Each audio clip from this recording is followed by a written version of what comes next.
3 தயாரிப்பாளர்களுக்கு படம் பணிகின்ற விஷயத்தில் சிவகார்த்திகேயனுக்கு ஏற்பட்ட பிரச்சனை தயாரிப்பாளர் சங்கம் வரை சென்றதை அனைவரும் அறிந்த செய்தி. வளர்கின்ற நேரத்தில் எல்லோரையும் அனுசரித்து போக வேண்டும், அதே நேரத்தில் அவர்களுக்கும் நியாயமாக நடந்து கொள்ள வேண்டும் என்றெல்லாம் நினைத்தது சிவகார்த்திகேயனின் நல்ல மனசு. உண்மையில் இதில் ஒரு தயாரிப்பாளர் வெறும் 10 லட்சம் மட்டும்தான் சிவாவுக்கு அட்வான்ஸாக கொடுத்தாராம். அப்போது அதுவும் 1 கோடி சம்பளம் பேசி. இப்போது சிவகார்த்திகேயனின் பிசினஸ் 60 கோடியை நெருங்கிவிட்டதாக நம்பத்தகுந்த வட்டாரங்கள் சொல்லும் நிலையில் எப்படி பழைய கணக்கு வழக்குகள் செல்லும் என்று நாம் சற்று சிந்தித்து பார்க்க வேண்டும். நடிகர்களுக்கு ஒன்று என்றால் நடிகர் சங்கமும் வருமல்லவா?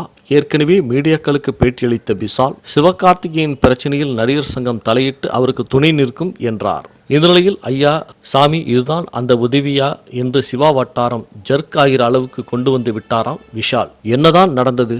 பஞ்சாயத்தில் விஷால் சிவகார்த்திகேயனுக்கு ஆதரவாக பேசுகிறேன் பேர்வழி என்று பஞ்சாயத்தர்களையும் சில தயாரிப்பாளர்களும் ஒருமையில் பேசிவிட்டாராம். அதில் ஆத்திரமடைந்த சங்கம் தங்கள் கோபத்தை சிவகார்த்திகேயனிடம் காட்டிவிட்டது. விஷால் இந்த பஞ்சாயத்திற்கு வராமல் இருந்திருந்தால் இன்னும் சுமூகமாக முடிஞ்சிருக்குமோ என்ற அளவுக்கு யோசித்தார்களாம் எதிர்த்தரப்பினர். எது எப்படியோ விஷால் வந்ததால் சிவகார்த்திகேயனுக்கு வேதனையே மிஞ்சியதாக கோடம்பாக்கம் வட்டாரத்தில் தகவல்கள் வெளியாகி உள்ளது.